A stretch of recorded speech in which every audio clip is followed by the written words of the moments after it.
In 5, 4, 3, 2, 1. Hey everybody, my name is Patrick Dundas. I'm the host of the Integrated Interventions podcast, here for another rendition of the podcast, so to speak. Joining us today is Kirsti Appleby. She works with the Integrated Interventions education team as a tutor. Hi guys, thanks for having me. Yeah, I appreciate you having you here. This is going to be a fun one because we get to kind of dive in. I love talking with educators and with teachers, and people that are in the field to kind of really dig in and talk about the meat and potatoes of what we do. Absolutely. And I love having those conversations too. So how long have you been working in the education field? I kind of started dipping my toes into the education career during my senior year of high school back in 2013. And just kind of getting my feet wet, trying to figure out what it was that I wanted to do. I had two of my grandmothers were teachers, so I had that kind of influence on me. And then just working throughout college, through my education degree, and then again after college, working in different aspects of the education field, like the Boys and Girls Club and all that fun stuff. Well, and you get an opportunity for like Boys and Girls Club to really kind of bend and shape and work with such a wide variety of kids. Absolutely. There are so many different backgrounds at the Boys and Girls Club, and just being a substitute teacher in school districts too, in a couple different school districts in the area as well. So you get even more variety and variance in backgrounds with that too. So it definitely kind of prepared me a bit just to open my eyes more on the different backgrounds that are just in this area that I might not have known about before. So, yeah. You went to the University of Idaho. Yes, I did. U of I has definitely been a very prominent school. You find a lot of educators that attend U of I within North Idaho in this region. Yes. How did your time there prepare you for your career in education?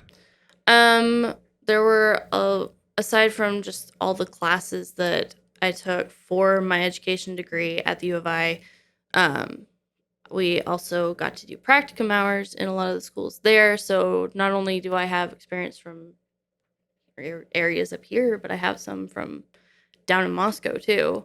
And just also getting to talk with and collaborate with my peers as well in my classes, and just sharing experiences with them has definitely helped prepare me and guide me in like different areas and where I wanted to go with my life in the education career. What do you like about tutoring? Because I know you've had the opportunity to be in a classroom and teaching in a classroom, but then tutoring. What about tutoring do you like? I like the fact that it's either a smaller group or it's more one-on-one. So you get to build stronger and better relationships with whomever you may be tutoring. I've tutored people all the way from kindergarten up to high school and college. So, and just being able to build those relationships with the students that you don't normally get to do when you're in a classroom of 30 to 40 students. It's a lot more difficult in that respect. And then there are some kids that you miss when you're working in classrooms too. Whereas with tutoring, you get to develop stronger relationships with everybody that you work with and getting to help them. And my favorite moment of teaching is when that light bulb goes off in people, where whatever they're learning finally clicks. And you get to see that more up close and personal when you're tutoring. You get to see it a lot more. Hands down, my favorite moment. And like it even says that in my bio.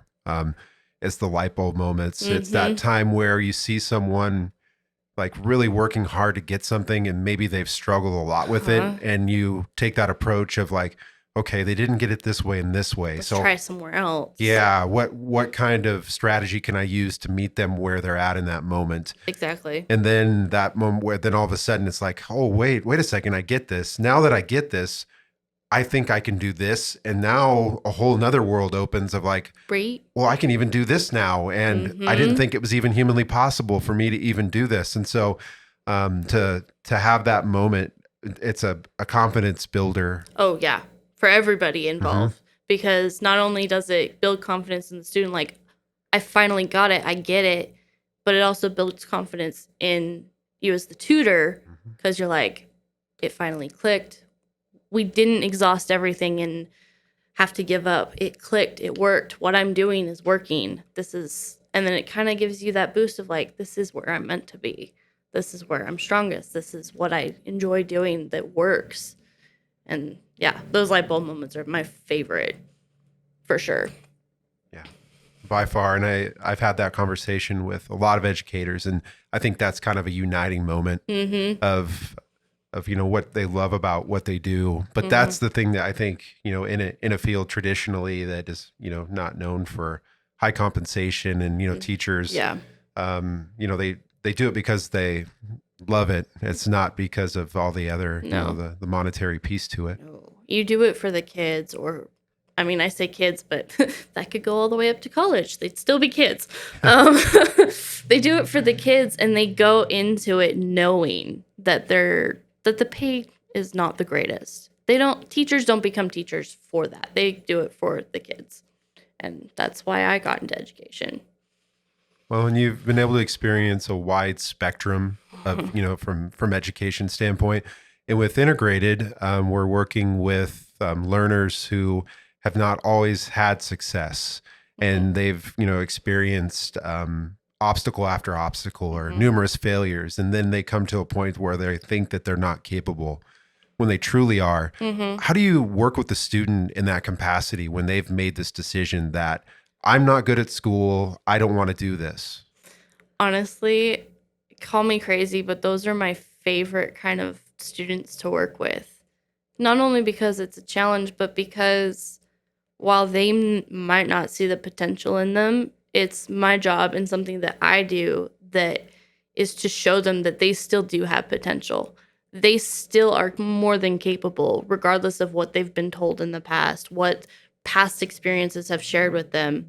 They are more than capable. And if they can't see that in themselves, then it's my job. And I am going to be that person that is going to see that potential and be like, no, you can't give up because you can do this. I have all the faith in you that you will succeed. And it might not work at first, but if I keep saying that and keep showing them that I have all the confidence in the world that they can succeed, they're going to start believing it, and they're going to realize, oh, she's for real. She actually cares about me. She actually wants me to succeed. And then it starts working even more. So that's with people that have had all these setbacks in their life and have had people tell them that they're not worth it, they're not good enough, or they've just had all these roadblocks, all these obstacles. I want to be the person to say, no, you still have a chance. You can still do this.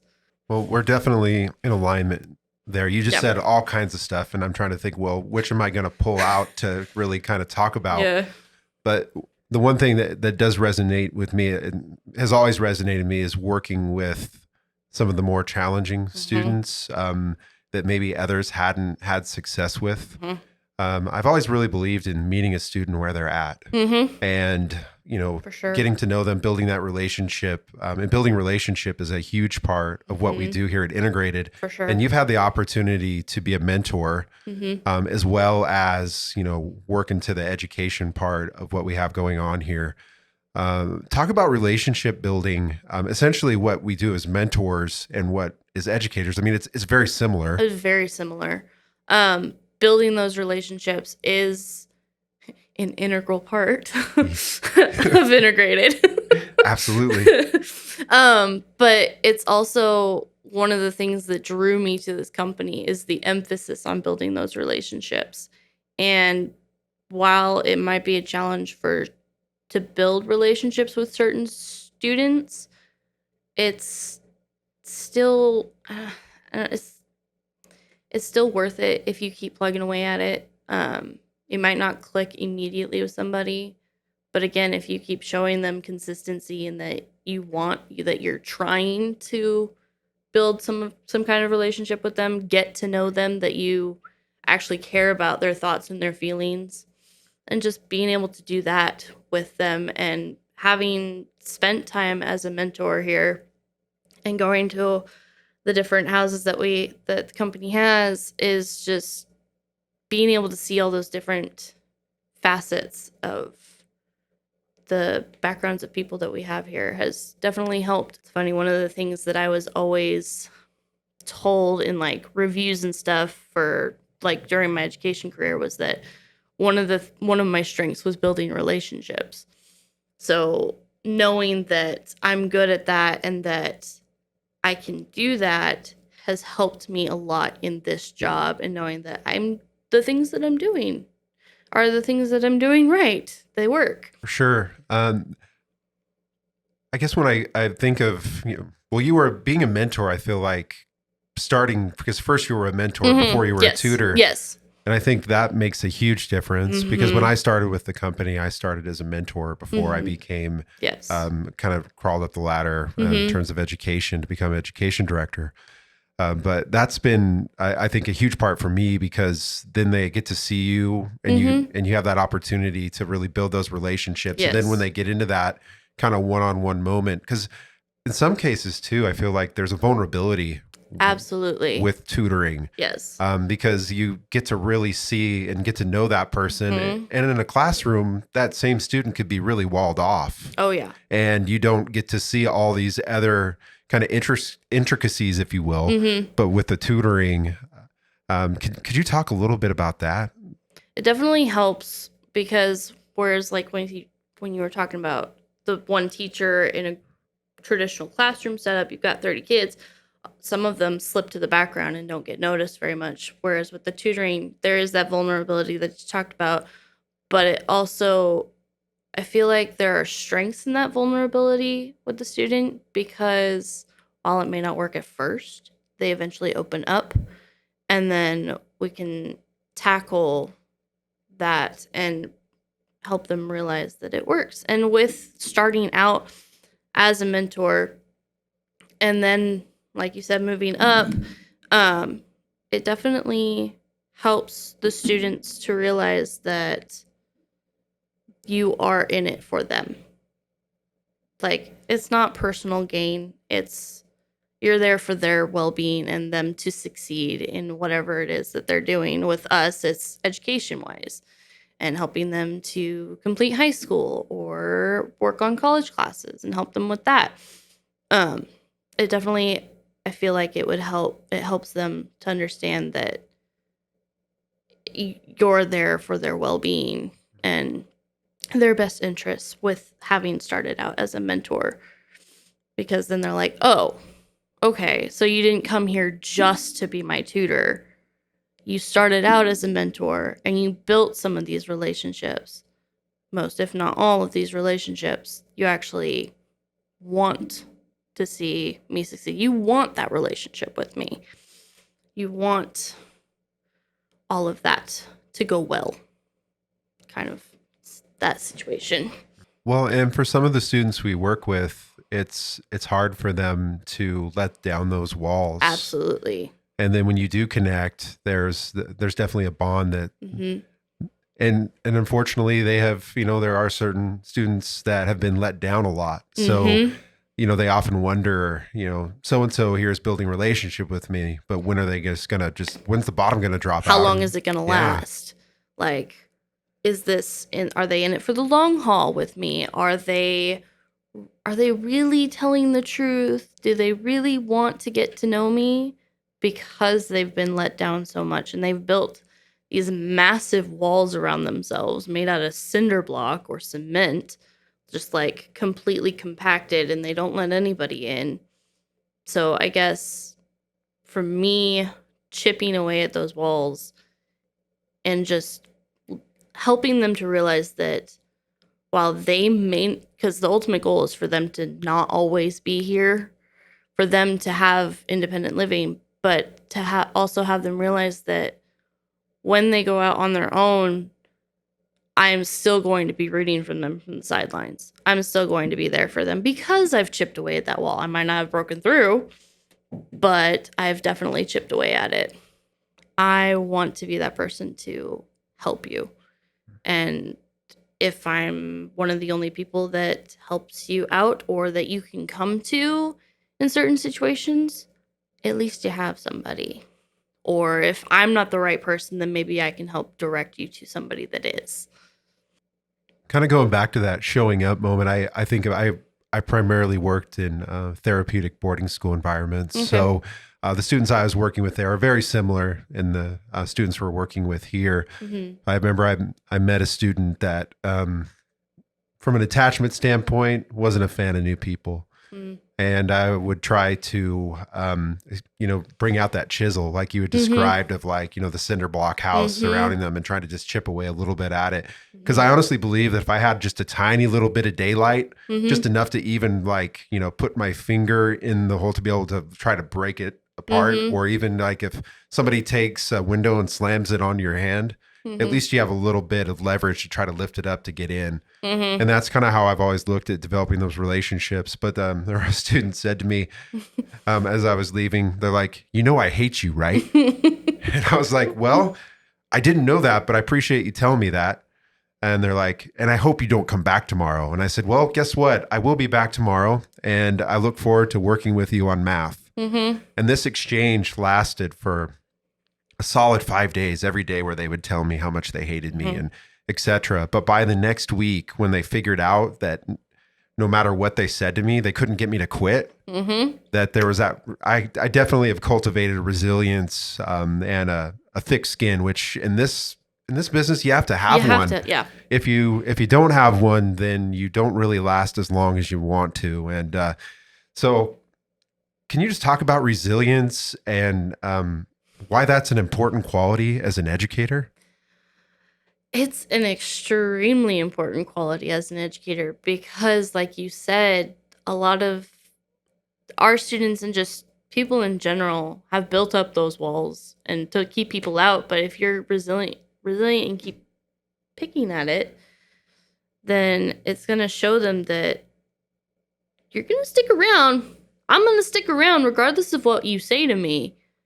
I had an incident a few weeks ago that really pushed me to my limits, but never once did I think that I was going to give up. Because I know that in those situations, the student isn't doing that generally to intentionally hurt me. They're trying to do that to see if I'm going to stick around.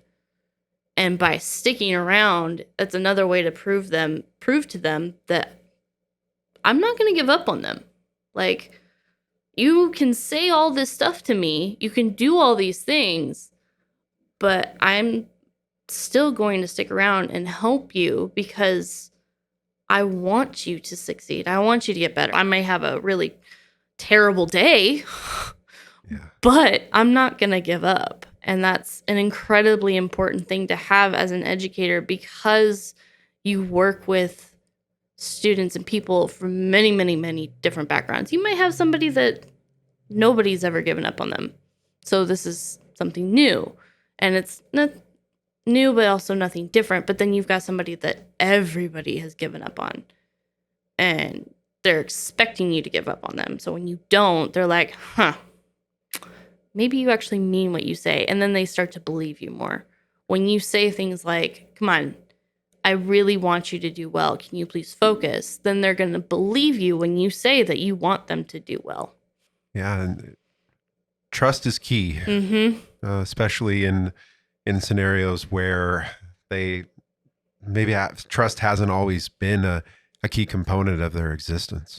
Exactly. Trust is huge in any situation, really.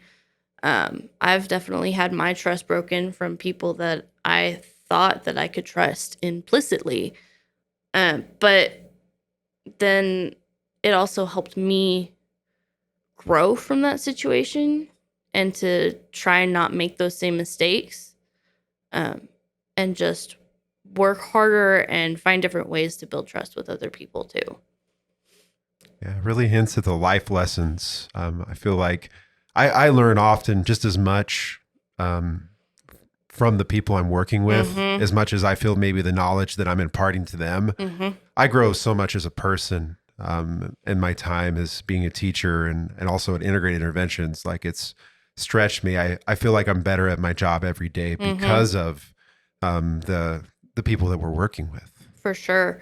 I love the collaborative efforts that go into not only this company, but in schools as well, because you can bounce ideas off of your coworkers. What's worked? What hasn't worked? Hey, I'm working with this student. Have you worked with them in the past? Oh yeah, here's what worked. Just bouncing ideas off of each other and then growing because maybe something that you did hasn't worked for them, but then they try it and they're like, oh, that worked for me too. Just having that collaborative effort and relationship with your peers and stuff definitely helps in this kind of field, because then everybody grows in that situation. Definitely. Well, I really appreciate you coming and sitting down with us today and taking the time to talk with us. Kirsti Appleby, who's a tutor with us, took the time to join us. Thank you again. Thank you for having me. I enjoyed it. Yeah, we'll definitely have you back, because I feel like this is a lot of different talking points that we can continue on to another second one. So hopefully down the road we can get to that. But thanks a lot for your time, everybody. You've been listening to the Integrated Interventions Podcast. I'm your host, Patrick Dundas. Until next time.